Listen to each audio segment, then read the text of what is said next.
I'm Adam, and I'm going to be playing Scott, and our play is called Sharing is Very Important. I'm Simone, and I'm playing Narrator 2. I'm Alexia, I'm playing Narrator 2 in Scene 5. Hi, I'm Jason, and I'm going to be playing Narrator 1. My name is Billy, and I'm playing Mom and Travis. Luke, and I'm playing Hector. Lucy, and I'm playing Samantha. I'm Elizabeth, I'm playing Justin.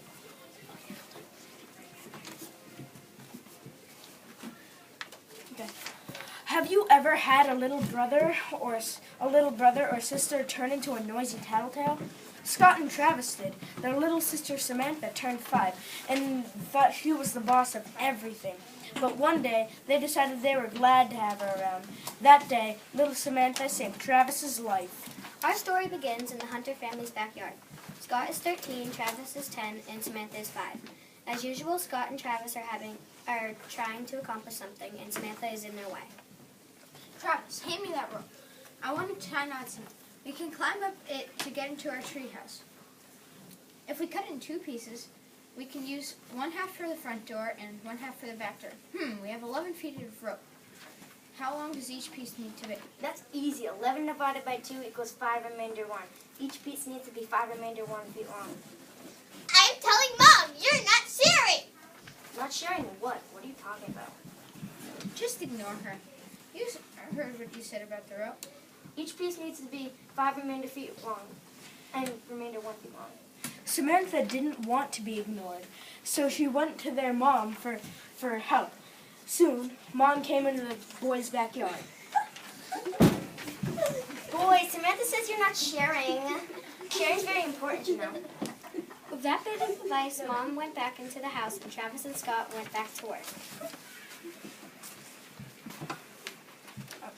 Scott, something Mom just said made sense. We can share this remainder. Each piece of rope can be 5 remainder and 5.5 feet long. Thanks, Samantha. You actually helped us with something. Scene 2. Within a few days, the treehouse was finished, and it was time to have a sleepover in it. Scott and Travis decided there was room for 4 sleeping bags, so each of them invited his best friend. As soon as it was dark, they climbed the ropes and settled in. Of course, no one really sleeps at a sleepover, right? Within minutes, on each boy's sleeping bag heaped a pile of treasure.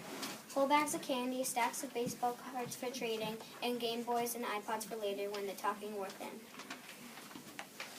Oh, Scott, are you ready to share your airheads? I want a blue one.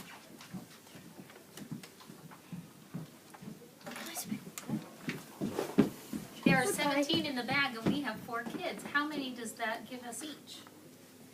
I'm good at division. 17 divided by 4 equals 4 remainder 1. Each kid gets 4 remainder 1 airheads. At just that moment, Samantha's head popped up in the entrance of the tree fort. Hey, you guys forgot to invite me! And you're not sharing! Don't you know sharing is important? Travis, you're right about Samantha. Sometimes she does just the right thing. We can share that remainder. Each kid gets 4 airheads, and we can divide the last one in 4 pieces. We'll each get 4 and 1/2 the remainder. I'm okay about airheads, but what I'm really eyeing is Hector's Reese's Pieces Buttercups. Hector, how much Reese's do you have? There are 10 in the bag, and I know 10 divided by 4 equals 2 remainder 2. So each get... If you don't start sharing, I'm telling Mom again! Okay, we'll share the remainder. 10 divided by 4 equals 2 remainder 2. But if we share the remainder, we'll each get 2.5 Reese's. Now, Samantha, get lost. This is a boy treehouse. Scene 3. The treehouse was a big hit. For most of the summer, Scott and Travis had a sleepover in it at least once a week. But in mid-August, Scott's friend Justin had another big idea. Hey guys, let's do a survival campout on Slide Rock Mountain. What's a survival campout? It's when we each go our own way and we have to stay alone all night without a tent or anything. Is it safe? Sure.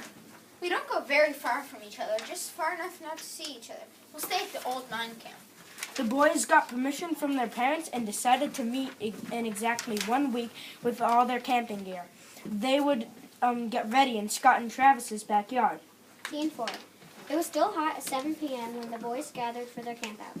The mine camp was just a couple miles away from Scott and Travis' house, so they decided to hike in and then separate at bedtime. They piled their stuff on the concrete patio just to be sure they had enough of everything. Sorry.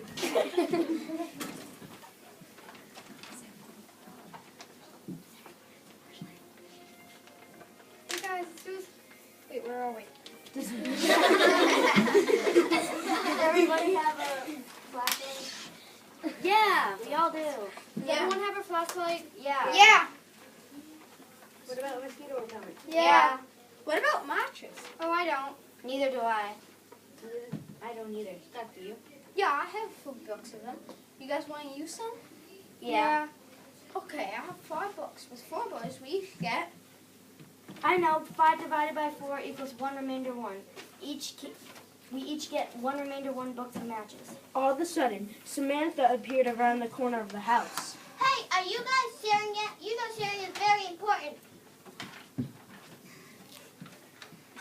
Can we share this remainder? I guess so. We'll split open the book and take 5 matches. How's that for sharing? Travis, Scott, Justin, and Hector took off for the old mine camp.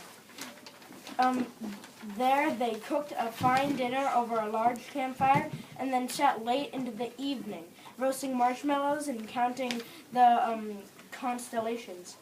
Travis absent-mindedly threw his book of matches into the fire and watched it flare up and then disappear.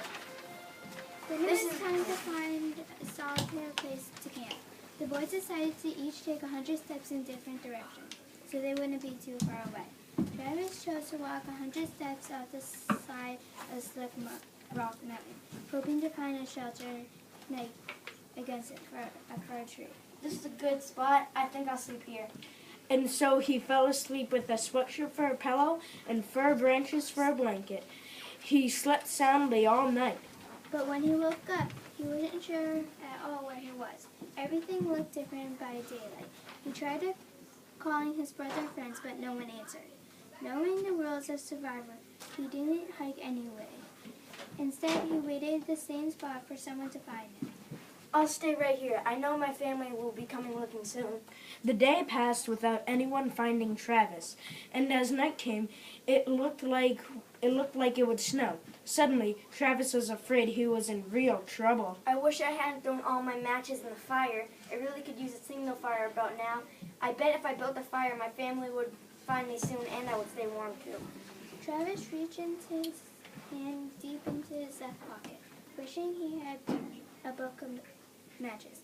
Almost unbelieving, his hand found 5 remainder matches that Samantha had instead of being shared.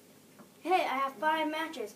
It is important to share a remainder. I can build a fire with these and my family will rescue me. It didn't take long for Travis to build a roaring fire. With smoke and flames reaching high into the sky, it didn't take much longer for Travis's family to find him, high on Slick Rock Mountain, and to bring him home.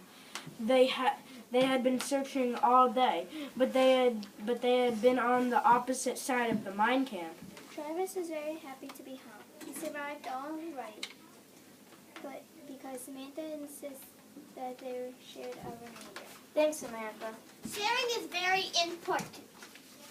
Oh, it isn't.